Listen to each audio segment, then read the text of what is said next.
our fellow public servants, congressmen, mayors, vice mayors, councilors, barangay captains and their councils, fellow workers in government, national and local, church leaders, civic society, peace-loving Pangasinenses, friends, ladies and gentlemen, a happy Hearts Month to all of us.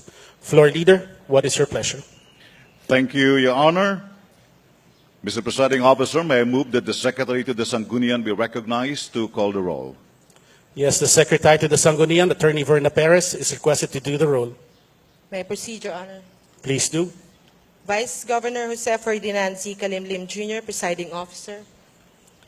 SP Member Napoleon C. Fontelera Jr., Presiding Officer Pro Tempore. SP Member Nestor D. Reyes, Majority Floor Leader. Present. SP Member Angel M. Baniquez Jr., Assistant Majority Floor Leader. SP Member Antonio F. Sison. SP Member Raul P. Sison.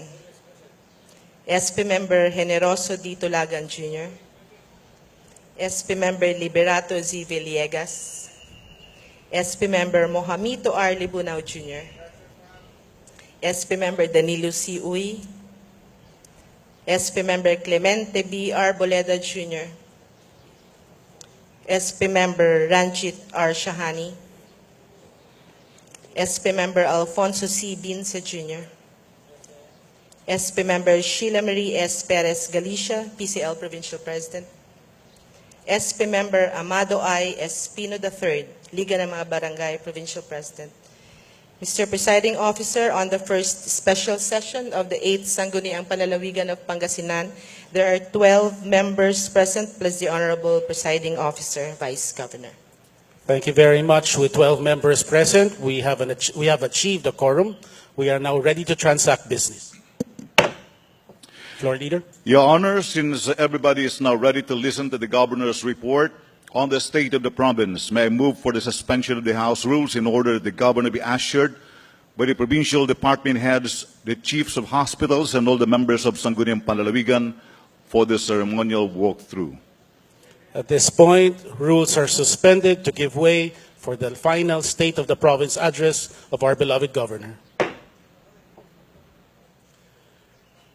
Our beloved Governor shall be initially assisted by his alter egos in the executive branch, the department heads and chiefs of hospitals, and subsequently assisted by the members of the Sangguniang Panlalawigan, with special mention to our two graduating board members, Board Member Alfonso Bince Jr. and Board Member Danilo C. Uy, and outgoing Board Member Mohamito Libunao Jr.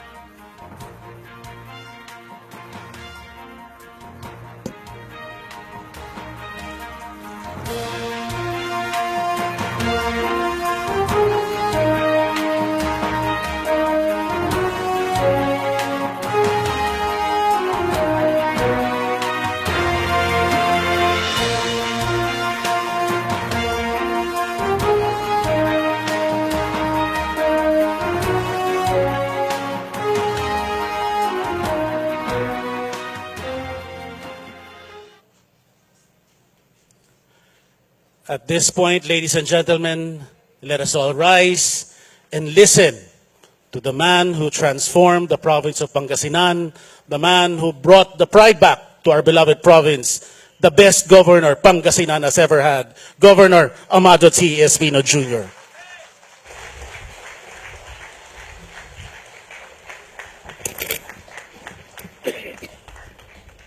Hinihiling ko nga pong umupo tayo lahat.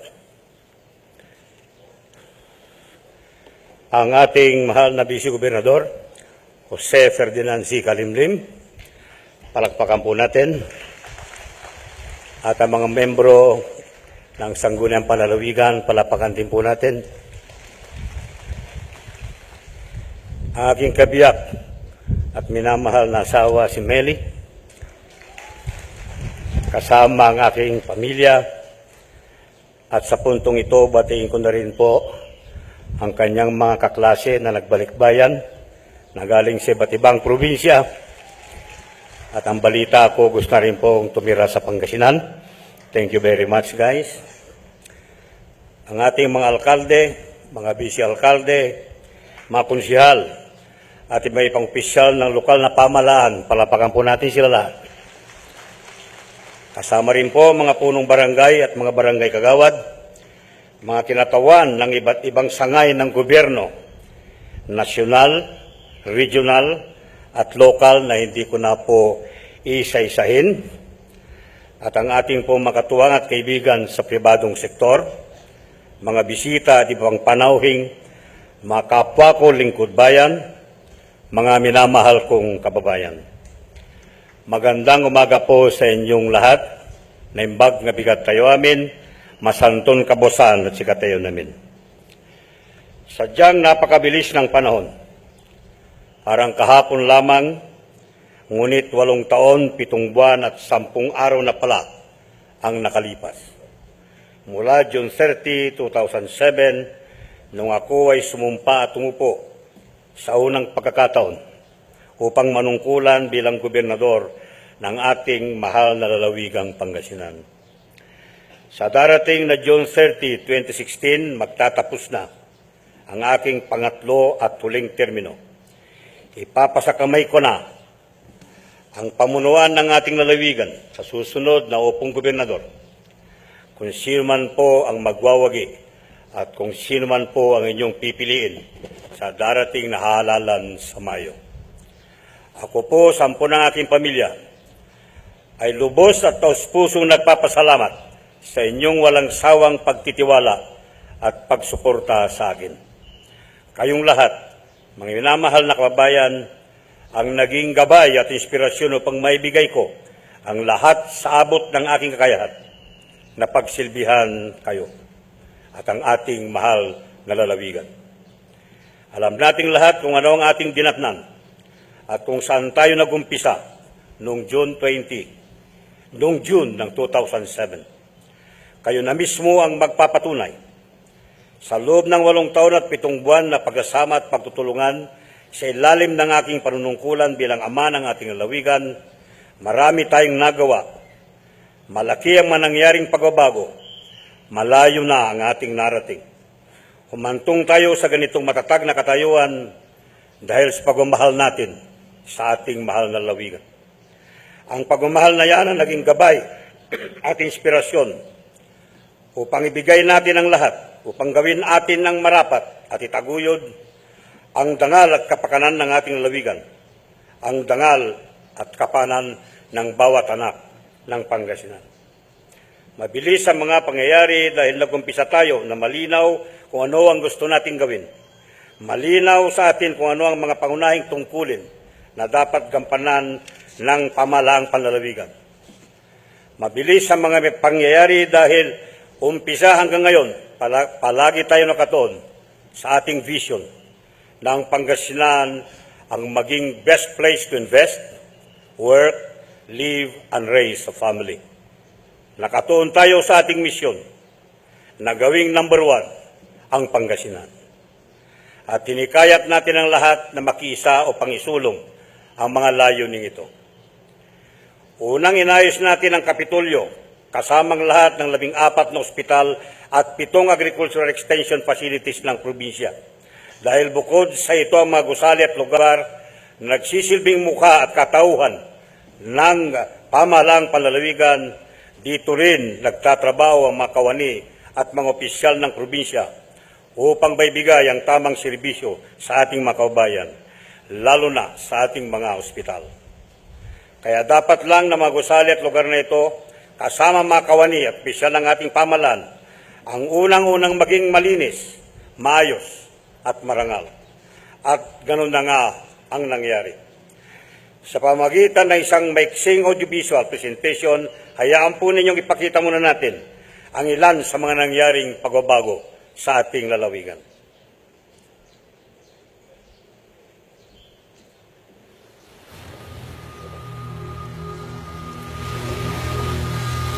Nagsimula ang lahat sa madilim, marumi, mabaho,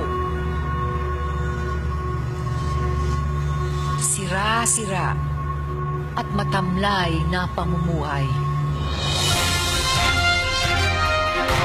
Ngunit simula ng manungkulan si Governor Amado T. Espino Jr., nagbago na ang pamumuhay sa Pangasinan.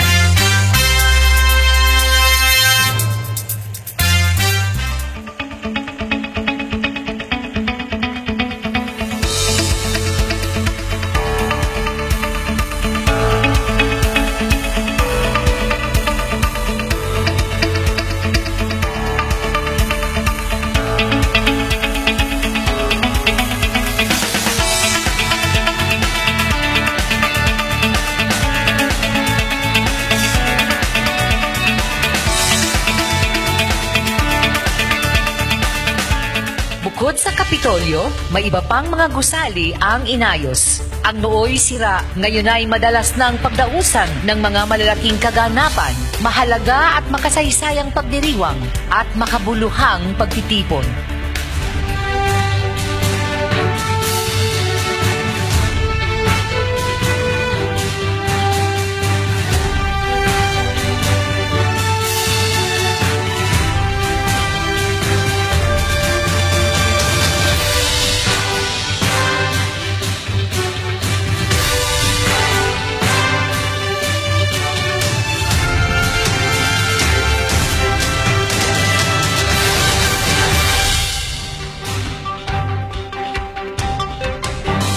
Malaki rin ang pinagbago ng iba't ibang ospital sa buong probinsya.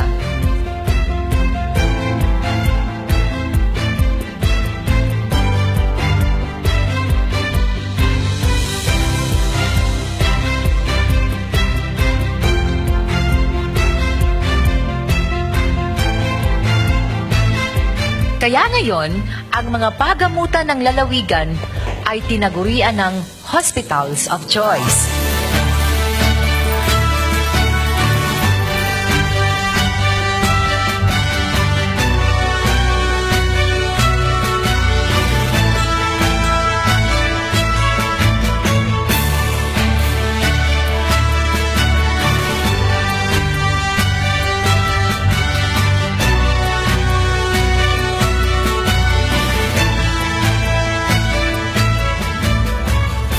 Dito, ang Pangasinan ang may pinakamalaking dialysis center sa lahat ng mga LGUs sa Pilipinas. At mga makabagong kagamitan na nakatutulong upang matugunan ang pangangailangan ng mga pasyente.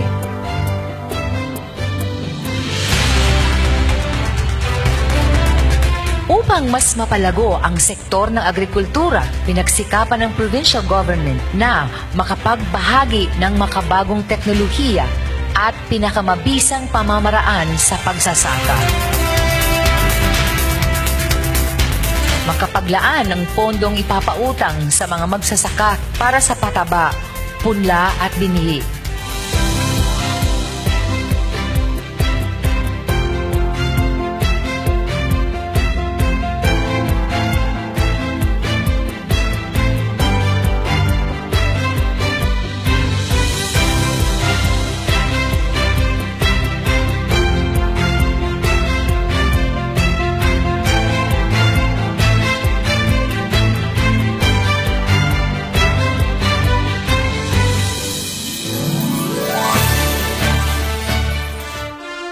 Di mapagkakailang ang Capitol Complex ngayon ay ang tinaguriang pinakamagandang kapitolyo sa buong bansa.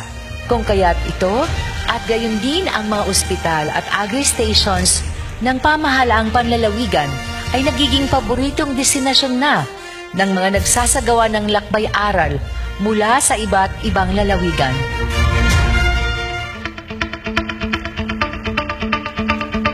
Sa ilalim ng pamumuno ni Governor Espino, inilunsad ang Ilog Ko, Bilayan Tanaruan Ko upang matugunan ang unti-unting pagkamatay ng mga kailugan.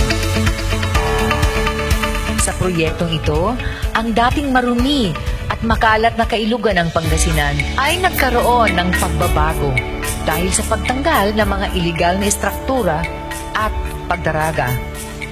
Ngayon, nalinis na ang mga kailugan Napalago na ang mga bakawan at nakapagbahagi na ng mga punla sa iba't ibang kupunan na nagmamalasakit sa kalikasan. At ang pinakamahalaga ay ang magandang pagbabago ay tinatamasa na ng taong bayan. Ipagpatuloy ang pagiging number one ng Pangasinan.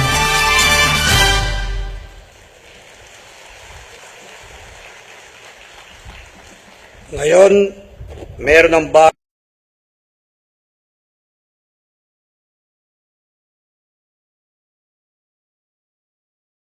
na at huwaran sa iba't ibang larangan ng pamamahala at aspeto ng buhay.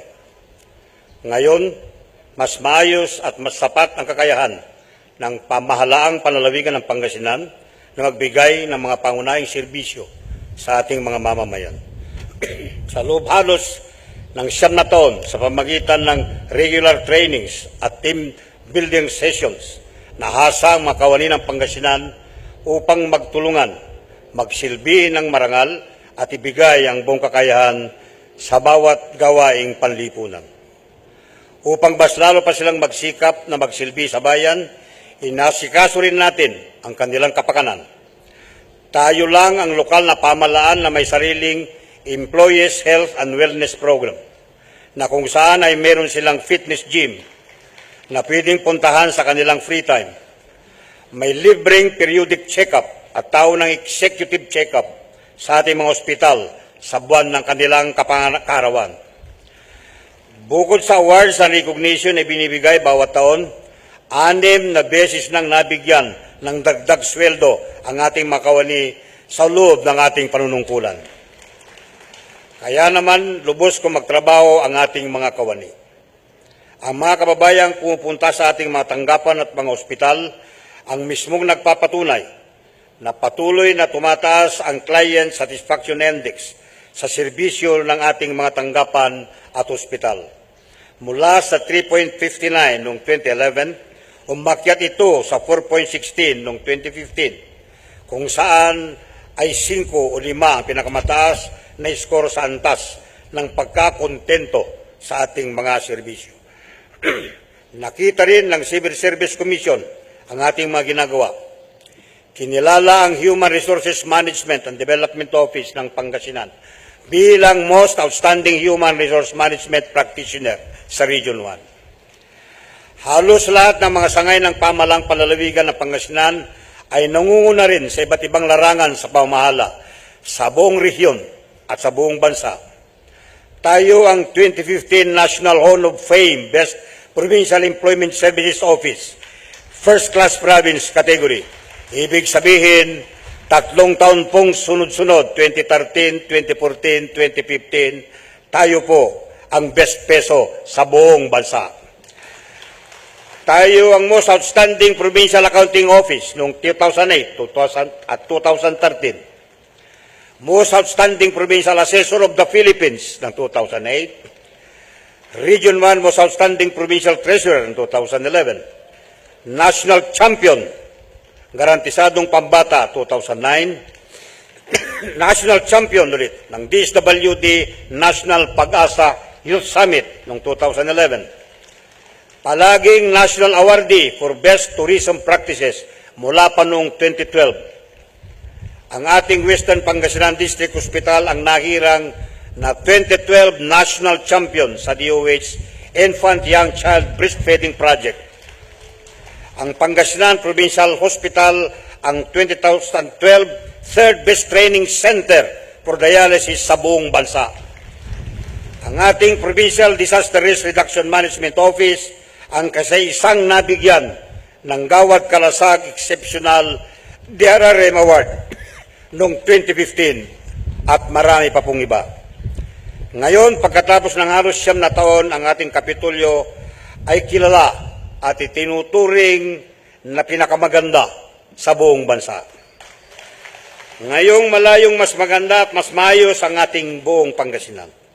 Ngayon marami ang nagmamangha, maraming natutuwa, maraming nakakaroon ng panibagong pag-asa at inspirasyon.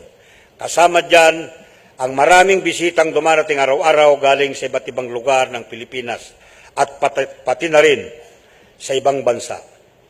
Ngunit mas higit pa dyan ang panibagong sense of civic pride na mamayani sa ating sariling kababayan, lalo na yung matagal na nawala o nakatira na sa ibang bansa at nagkaroon ng pagkakataong bumalik at bumisita, kung kailan ay natunghayan nila ang malaking pagbabago at bagong anyo ng ating lalawigan. Kasama ang ating malawak na Capitol Beachfront na mayroong mahaba at solar-lighted baywalk, salamat sa pakikipagtulungan ni Congressman Paul Batawil, ang Tourism Infrastructure Enterprise Zone Authority at ang Team Energy San Roque Power Corporations, ang Season Auditorium, ang Capitol Resort Hotel, at ang Narciso Ramos Sports and Civic Center. Kilala ngayon ng ating Capitol Complex bilang pangunahing tourist attraction ng Pangasinan. Tanda ng isang marangal at maayos na pamalakad ng isang lokal na pamahalaan. Ngayon, pangkaraniwang matutunghayan ang mga major sports events na ginaganap sa ating Narciso Ramos Sports and Civic Center, tulad ng Philippine National Games na gaganapin dito sa March 7 to 11. Ganon din ang pagdaraos ng mga international at national conferences sa ating Season Auditorium na siya ring nagpapalaganap ng turismo at mga negosyo dito sa Pangasinan, kasama na dyan ang mga restaurant at mga hotel na nakapaligid sa ating Kapitolyo at mga karatigpok na kalimitan ay puno na rin ng mga bisita. Sa pamagitan ng Ilog Ko, Bilayin Ko, Aron Ko project, kagaya ng nabanggit kanina, inayos natin ang ilang kalikasan at kapaligiran sa maluwakang sakop ng ating lalawigan. Inuna natin ang puspusang pagbaklas ng mga fish pens at illegal fishery structures na noon ay sumakop na sa kalakhan ng mga ilog.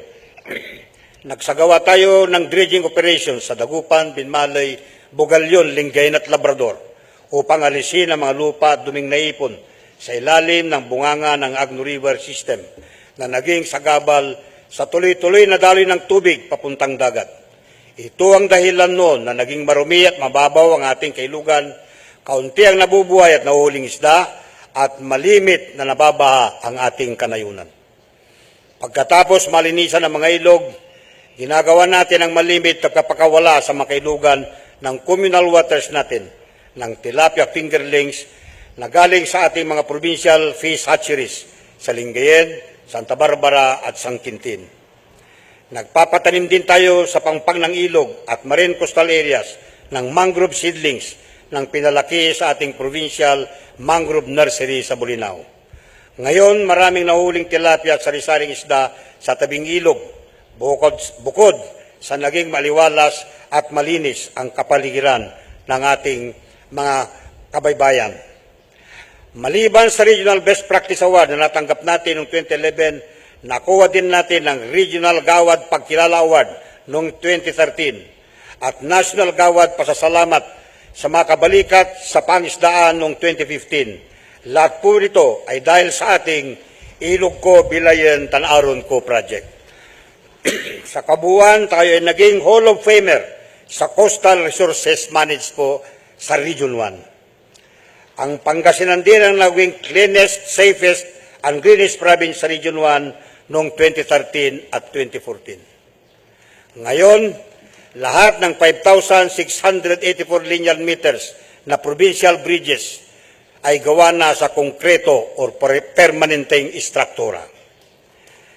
Ngayon, 31.22 kilometers na lang ang natitirang provincial roads at ginagawa na po yung iba na hindi pa aspaltado o konkreto.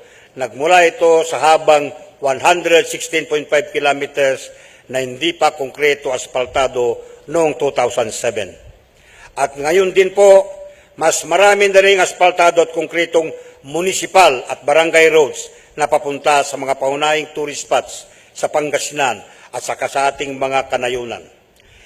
Hindi nakapagtatakan na kung ang kabuuan na pag-uusapan ng Pangasinan ngayon ang pinupuntahan ng pinakamaraming turista at mga bisita sa buong Region 1. Nagmula sa bilang na 141,928 lamang na bisita at turista noong 2008, mahigit na 6.4 million na po ang pumunta sa Pangasinan noong 2015. At ito ay galing sa official record ng mga tourism destinations at accommodation facilities sa Pangasinan na nagpapakita ng pangunahing pinupuntahan ay ang Basilica ng Birhing Manawag, kasunod po ang ating Capitol Complex at pangatlo po ang Andrew Islands. Ngayon, mas magaan, mas maginawa at mas maunlad ang takbo ng buhay ng mga mamamayan sa Pangasinan. Kinikilala ang ating programang pangkalusugan ng isang modelo sa buong Region 1 at sa buong bansa. Tayo pa lang ang may provincial hospital sa buong bansa na nabigyan ng ISO 9001-2008 certification para sa hospital services. At ganoon din ang ating Provincial Health Office para sa public health at mayroon ding ISO certification ng ating mga tanggapan na nagbibigay ng administrative at management support services kagaya ng Pangasinan Provincial Hospital, ang General Services Office, Engineering, Accounting, Planning and Development, HRMDO at MISO. Ito ay patunay na mataas ang kalidad ng serbisyo at natutupad natin ang international standards sa papatakbo ng ospital at public health programs po natin. Nakamtan din natin ang karangalan bilang LGU Best Practice Regional Winner sa Hospital Management noong 2010. Tayo lang ang lokal na pamahalaan sa buong bansa na may sariling 14 or 14 station dialysis center sa ating provincial hospital. Tayo rin ay isa sa ilang panglalawigan na nauna na nagpatupad ng point of care scheme ng PhilHealth Insurance para sa mga indigent families, kung saan ay automatic ang health insurance at libre ang papapagamot ng lahat ng membro ng bawat mahirap na pamilya sa lahat ng ospital ng pamahalaang panlalawigan. Ngayon, pwede natin ipagmalaki na dito sa Pangasinan walang ama ng tahanan ang natatakot na magkasakit ang kanyang asawa at mga anak dahil alam niya na mabibigyan sila ng sapat at libreng gamot at competent medical care sa 14 na ospital ng pamahalaang panlalawigan. Ngayon, lahat ng 14 na ospital ng pamahalaang panlalawigan ay maayos at mas higit pa sa ibang pribadong paggamutan at mayroong sapat na diagnostic equipment at mga tauhan na kayang ibigay ang sapat at tugmang lunas sa bawat pasyenteng pumapasok. Sa katunayan, malayong lampas na sa approved operating capacity ang bilang ng mga pasyenteng inasikaso ng ospital natin araw-araw. Bukod pa sa turismo, hindi rin pahuli ang tagapangasinan sa larangan ng ekonomiya o usaping pangkabuhayan. Sa loob ng 8 at kalahating taon, mula noong July 2007 hanggang December 2015, umabot na sa 11,964 na job applicants ang nailagay sa trabaho ng ating Provincial Employment Services Office sa loob at labas ng bansa. Ang ating peso ang una sa buong bansa na nagtatag ng Bantay Barangay, Tulungan Hanap Buhay, isang proyektong panlaban sa illegal recruitment at human trafficking. Naitatag na rin ang Pangasinan OFW and Overseas Filipino Family Credit Cooperative para sa karagdagang pangkabuhayan ng mga OFW sa Pangasinan. Sa kabilang dako, ang Pangasinan Credit Surety Fund ay nilunsad noong 2010 upang suportahan ang capital requirements ng mga livelihood cooperatives natin. Makakahiram mga PCF member cooperatives sa PCSF member banks ng 10 pisong kapital sa bawat pisong contribution nila. Noong December 2015, umabot na sa 35.69 million ang kabuuang ambag ng 26 cooperatives sa PCSF. Lalaki pa yan dahil tuloy-tuloy ang pagsisikap natin kasama ang PCSF Management Board upang mas lalong dumami ang mga kooperatibang may tatatag na sasapi sa PCSF. At sa kabilang dako noong December 2015, umabot na sa 285.3 million ang nahiram na mga kooperatiba sa mga bangko ng PCSF, kagaya ng Land Bank, DBP at PNB. Patuloy na lumalago ang kontribusyon sa PCSF, kaya patuloy ding lumalaki ang loan portfolio ng PCSF para sa mga proyektong pagkabuhayan ng mga kooperatiba ng ating mga kababayan. Kaya naman sa dalawang magkasunod na taon, noong 2012 at 2013, hinirang ng Bangko Sentral ng Pilipinas ang lalawigan ng Pangasinan bilang National Most Outstanding LGU sa pamamalakad ng Credit Surety Fund. Idagdag natin dito ang 58.7 million loans na galing sa Provincial Livelihood Revolving Fund na mula noong 2008 ay napunduhan ang hanapbuhay ng mahigit na 16,000 small business operators at 12 Goat Racers Associations sa buong lalawigan. Ganon din sa agrikultura.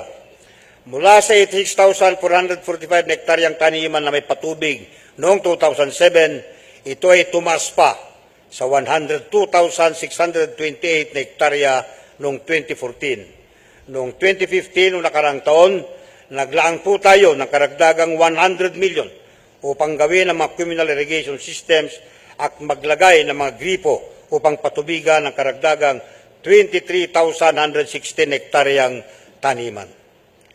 Bukod sa patubig, nagbibigay din ang pamahalang panlalawigan ng pautang para pambili ng pataba at iba pang pangailangan ng mga magbubukid na wala pong interes. Dahil sa tuluyang tumataas ang aning palay mula sa mahigit na 811,000 metric tons noong 2007 hanggang umabot sa 1.3 million metric tons noong 2014, ang Pangasinan ay nahirang na isang National Hall of Famer sa Agri-Pinoy Rice Achievers Award. Maganda rin ang naging ani ng mais kay binigyan tayo ng Department of Agriculture ng National Quality Corn Achievers Award noong 2013 at 2014. Idagdag pa natin dito ang suporta ng lalawigan sa produksyon ng high-value crops, fish culture, at livestock raising ng ating mga kababayan. Kaya naman sa 3 taon noong 2009, 2010 at 2013 ay naging regional champion ng Pangasinan sa Poverty Reduction Program implementation. Ang mismong National Statistic Coordination Board or NSCB ang nagpapatunay na mas epektibo ang mga takbo ng mga programang tugon sa kahirapan sa Pangasinan kaysa sa buong bansa. Ayon sa pinakahuling Family Income and Expenditure Survey ng NSCB para sa taong 2006 to 2012, mas mabilis ang pagbaba ng poverty incidence sa Pangasinan. Ayon sa nasabing survey, ang poverty incidence sa buong bansa ay bumaba lang ng 1.1%, nagmula sa 21% noong 2006 at bumaba sa 19.17% noong 2012. Samantalang sa Pangasinan, bumaba ito ng 6.9%, nagmula sa 21.8 noong 2006 at bumaba ng 14.9 noong 2012. Makikita rin na mas mababa ang mismong poverty incidence sa Pangasinan, 14.9% kaysa poverty incidence sa buong bansa, 19.7 noong 2012. Ito po ay galing mismo sa National Statistical Coordinating Board. Ang Pangasinan ngayon ang kasulukuyang best performing province sa Region 1 at pang-apat sa buong bansa. Tayo rin ang nag-iisa pa lang na lalawigan sa Region 1 na may hawak na Regional Gawad Pamana ng Lahi, ang itinuturing na Mother of All Local Governance Awards. Ito ay dahil narating natin ang Regional Hall of Fame. Ibig sabihin po ng Regional Hall of Fame ay 3 taong magkakasunod na awardee po ang ating lalawigan. Ang una, sa Local Governance Performance Management. Number 2, yung LGU Best Practices. Number 3, Regional Development Agenda Implementation. Number 4, Project Implementation of Millennium Development Goals. Ang panglima, Maintenance of Sound Statistical Management Systems. At 6, Coastal Resources Management. Ulitin ko po, nakuha natin lahat dyan ang Regional Hall of Fame Awards. Kasama dito ang pagtanggap natin sa bawat taon mula noong 2011 ng Seal of Good Housekeeping na naging Seal of Good Local Governance noong 2014. Ito ang patunay na tinutupad ng pamahalang panlalawigan ng Pangasinan ang transparent at accountable local governance. Hindi ko na po isa-isayin pa ang tagal namang marami ng nangyaring pagbabago at marami ng mga awards at parangal na ating tinatanggap at natanggap galing sa iba't ibang sangay ng pamahalaan sa national at regional level. Ang lahat ng ito ay nagbibigay sa ating mga kabayan ng panibagong pananaw at pagtitiwala sa pamahalaan. Nagbibigay ng bagong pag-asa ng tunay na pagpapahalaga at pagmamahal sa ating mahal na lalawigan at ng bagong katayuan kung saan humugot ng lakas ng loob ang mga anak ng Pangasinan upang ipagmalaki ang ating lalawigan. Nakita natin sa mga kabataan na kasali sa ating sports development program. Mula noong 2011, palagi na nagwawagi ang Pangasinan at kasama sa top 3 finishers sa taunang pagtatanghal ng Region 1 Athletic Association Meet. Ganon din ang mga kabataang chess players na nagsanay dito po sa atin na karaniwang nag-uwi na ng mga medalya kagaya ni na Samantha Rivita at Sherry Ann Media na ngayon ay pareho ng women FIDE Masters. Si Haridas Pascua naman ay malapit na maging international grandmaster na inagaan natin mula nung po siya ay nasa elementary grades pa. Ang ating provincial scholars na dumami na mula 492 lamang noong 2007 ay naging 7,037 noong 2015 na ang karamihan ay nag-aaral sa PSU at marami din sa NCIP Muslim at Vocational Technical Scholars ay masipag at nagpagpakitang gilas na rin. Marami sa kanila ang nagtatapos na honor students at nakakapasa agad sa licensure at iba pang professional exams. Sa katunayan, si John Rodrigo P. Tamayo ng Mangaldan ay second placer sa ECE licensure exams noong October 2012. At si Fern Adel Velasco ng Lingayen ay 8th placer sa CPA licensure exams noong October 2015. Mga scholar po ito mga to ng probinsya. Upang maging mas malalim at mas malinaw ang pagkilala at pananaw ng ating mga kababayan sa ating sariling lalawigan, binigyan din natin ng kaukulang pansin at binabalikan natin ang ating kasaysayan, kultura at mga pamana nang sa ganoon ay mas makilala pa natin ang ating mga sarili bilang mga anak ng Pangasinan. Ayon sa panaliksik ng kilala na ngayong Pangasinan Historical and Cultural Commission sa pamumuno ng dating Vice-Gobernador ng Pangasinan na dating Presidente at ngayon ay Chancellor ng Lyceum Northwestern University na ating kaibigan, si Atty. Gonzalo T. Duque, ang tunay na araw ng Pangasinan ay April 5, 1580. Kaya nga mula noong April 5, 2010, kung kailan tayo nagdiwang ng tamang araw ng Pangasinan sa kauna-unahang pagkakataon, tuloy-tuloy ang ginagawang panaliksik, pangalaga at pagpapalaganap sa ating kasaysayan, kultura at pamana at ang pagkilala sa likas nating pagkatao bilang mga anak ng Pangasinan. Ang mga ito ay ginagawa natin sa tulong ng Pangasinan Historical and Cultural Commission, ulupan na Pansinsiyay Salitan Pangasinan at kamakailan lang ang Center for Pangasinan Studies sa pangunguna ng University of the Philippines kasama ang Lyceum Northwestern University, University of Pangasinan, FINMA, University of Luzon, at ang VMU at Colegio de Dagupan. Kasama dito ang ASNA Award na inumpisahan natin noong April 5, 2010 bilang pagkilala at pagbibigay parangal sa mga outstanding sons and daughters of Pangasinan. Kagaya ng ating mahal na Presidente Fidel Valdez Ramos at National Artist Francisco Sionel Jose upang magsilbing role models na pwedeng tularan ng mga kabataang Pangasinan. Meron na tayong Pangasinan Hymn, mga paralan at sa mga formal na kaganapan sa buong Pangasinan.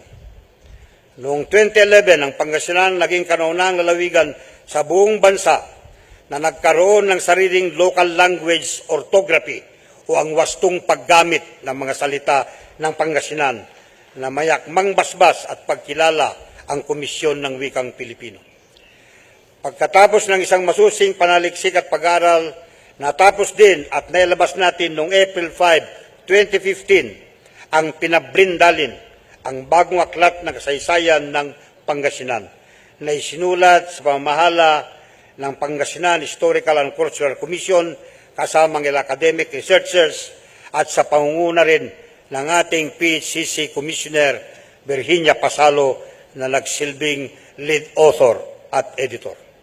Sa kasalukuyan, Ginagawa na ng PHHC at DepEd ang instructional materials upang maituro na sa susunod na taon ng kasaysayan ng Pangasinan sa mga elementary at high school sa buong lalawigan.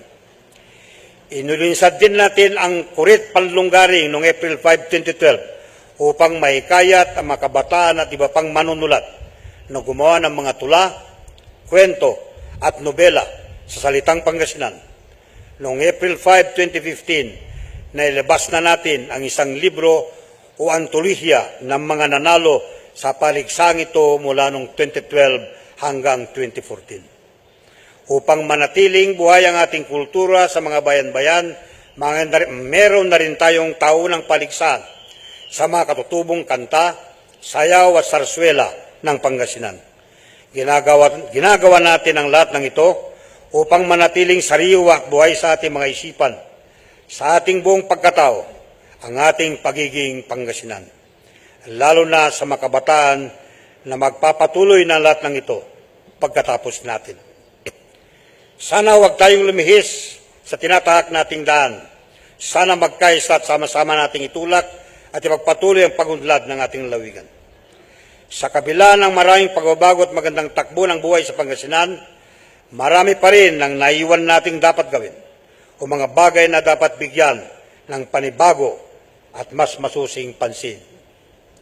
Una dito, ang mitiin ng kapagtatag na economic zone dito sa Pangasinan. Ito po sana ang masasabi kong pinamalaking proyekto na sana ay ginawa ko dito sa probinsya natin. Dahil sa maruming kamay ng politika, pansamantalang natigil ang paggawa ng golf course at eco-tourism zone sa Lingayen. Ito sanang pang-akit natin sa mga investors upang magtatag ng mga negosyo at magkaroon ng dagdag hanapbuhay ang ating mga kababayan. Matagal na rin natin pinag-uusapan ang pagtatag ng isang malaking shipyard at oil refinery sa Sual. Sana matuloy ito pagdating ng mga araw dahil talaga namang nakakapanghinayang. Matagal nang nandyan ang ating sariling bakuran, ang Sual at San Roque power plants, na nagsusupply sa power requirements ng mga industriya sa iba't ibang lalawigan sa Luzon. Sana magkaroon na rin tayo ng kahit isa man lang na malaking industriya para magtatag ng negosyo dito sa ating lalawigan. Politika rin ang naging sagabal, kaya hanggang ngayon, kahit anong sikap natin, mula pa noong 2007, wala pa rin tayong commercial seaport at matagal nang tumigil yung hindi pa tapos na seaport project natin sa Sual. Tungkol naman sa commercial airport na pang-akit din sana ng mga negosyo sa Pangasinan, kausap natin mula pa noong 2010 ng mga tagapamahala ng Civil Aviation Authority of the Philippines upang tayo ay makipagtulungan sa kanila. Sa katunayan, matagal na nakalaan ang ambag na pondo ng probinsya na 20 millions para pambili ng 5 hektaryang lupa upang pahabain ang runway ng paliparan dito sa Lingayen. Sa kanilang huling liham noong January 5, 2016, na nilagdaan ni Brigadier General Rodante S. Hoya ng CAAP, ang proposed 3C compliant Lingayen Airport ay planong gawin ng CAAP sa fiscal year 2016 hanggang 2019. Kakaumpisa pa lang ng National Irrigation Administration also ng ARICEP na kung matapos ay nasa magpapatubig sa karagdagang 12,894 hektaryang sinasaka na mahigit 10,500 na magbubukid sa mga bayan ng Natividad, San Quintin, San Nicolas, Santa Maria, Tayog, Balungao, Rosales at Tumingan. Sa kasalukuyan, mayroon pang 80,197 hectares na sakaan sa Pangasinan na dapat mabigyan ng patubig. Sa kabilang dako, may maiging pinag-aralan ng mga dalubhasa sa pangunguna ni Dr. William Dar na dating kalihim ng agrikultura upang magamit ang malaking potensyal ng Pangasinan na maging taniman ng high-value tropical crops.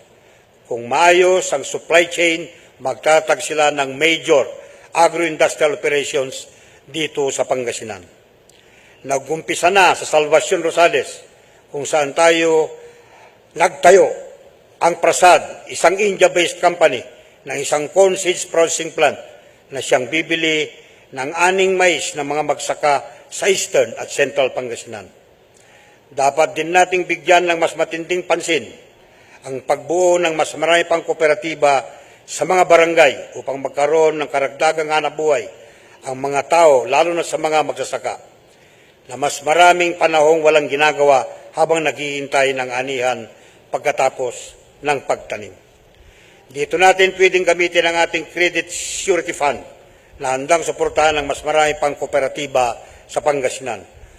Uulitin ko rin ang dati ko ng panawagan na ituloy at mas lalong palakasin ang pagpuksa sa problemang iligal na droga.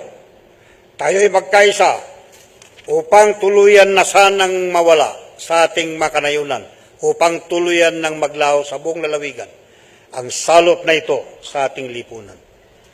Ipagpatuloy po natin ang mga programa para sa kalusugan, kabuhayan, kapayapaan at kaligtasan ng mga mamayan at pangalagaan natin ang ating kalikasan. Minamahal ko mga kababayan, naalis ako sa katungkulang ito na lubos ang pasasalamat sa buong may kapal sa pambihirang pagkakataong ibinigay sa akin upang manilbihan, papagsilbihan ko kayong lahat o papagsilbihan ko ang ating lalawigan.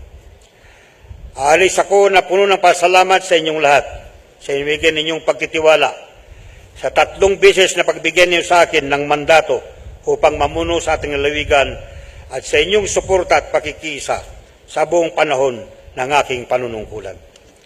Nagpapasalamat ako sa ating mga kaibigan, sa lahat ng mga pinuno, ibang opisyal at makawani ng mga lokal na pamahalaan, ganon din ang mga pinuno, opisyal at kawani ng may ibang mga ahensya ng pamahalaan, kasama ng kabalikat nating mga NGOs at civil society groups na walang sawang umantabay at nagbigay suporta sa pagsulong natin sa mga layunin at mga proyekto sa Pangasinan. Ganon din ang pagtanaw ko ng malaking utang na loob at taus-pusong pasalamat kay Vice Gobernador Ferdy Calimlim at sa buong sangguniang palalawigan dahil sa hindi ako pinabayaan at ako'y kanilang sinamahan sa hirap at ginawa.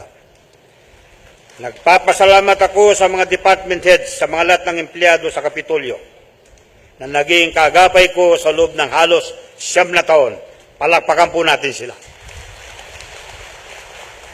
Sa kanilang tiyaga, mga sakripisyo at pagantabay upang magampanan ko ang aking malaking responsibilidad bilang ama ng ating lalawigan. At kahit sila ang panghuli kong babanggitin, hindi matatawaran ang mga sakripisyo, pagmamalasakit, pangunawa at suportang binigay ng aking mga mahal sa buhay. Ang aking kabiyak, si Meli, nakatuwang ko at kasamang sumasabak sa may bigat na pagsubok na kalakip na katungkulan, ganon din sa aking mga anak, ang aking mga kapatid, aking mga kamag-anak, at lalong-lalo na sa aking ina, na lubhang naapektuhan, nasaktan, kasama aking anak at buong pamilya, ng isang pangyayari sa ating maruming politika. At nandyan lang sila at hindi nila ako pinabayaan. Maraming salamat. Halis ako sa tungkuling ito na maganang kalooban. Magana nga yung kalooban dahil iwanan ko sunod na gobernador ang isang lalawigan ng Pangasinan na mas maganda, mas maayos, mas maunlad, mas marangal at ngayon ay tinitingala na sa buong bansa.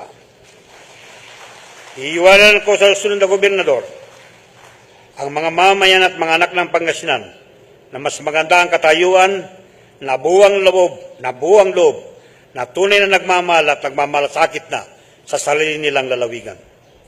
Huwag sana nating hayaang masira, huwag nating sayangin.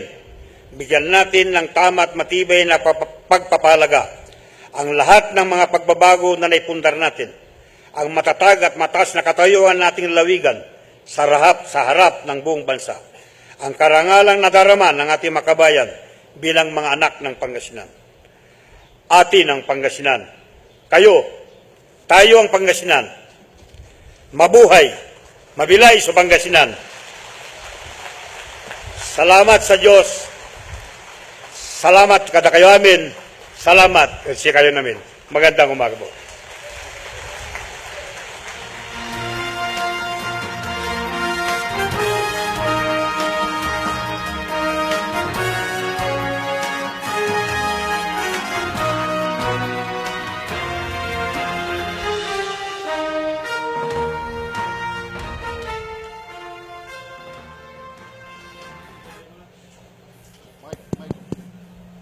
Thank you very much once again to our beloved Governor, Amado T. Espino Jr. We will not say that we will miss you because we know we will be seeing you more often here in the capital again. So to all of us, fellow Pangasinenses, another round of applause for our beloved Governor, Amado T. Espino Jr. And Governor, the Sangguniang Panlalawigan is here in full attendance. Maraming salamat po sa inyo lahat. Floor Leader. Thank you very much, Mr. Presiding Officer. There being no other matters to be taken up, may I move for the adjournment of today's session. Thank you very much to all of you. This session is adjourned. May I ask the members of the Provincial Board to join us here on stage?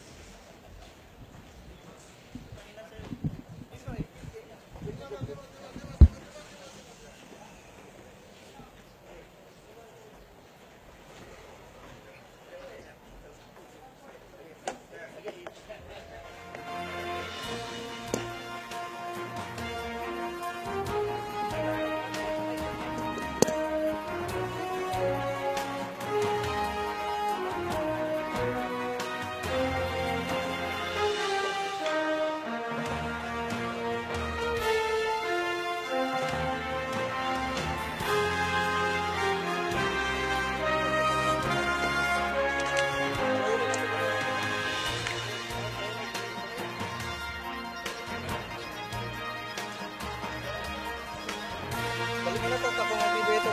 Sige, sige.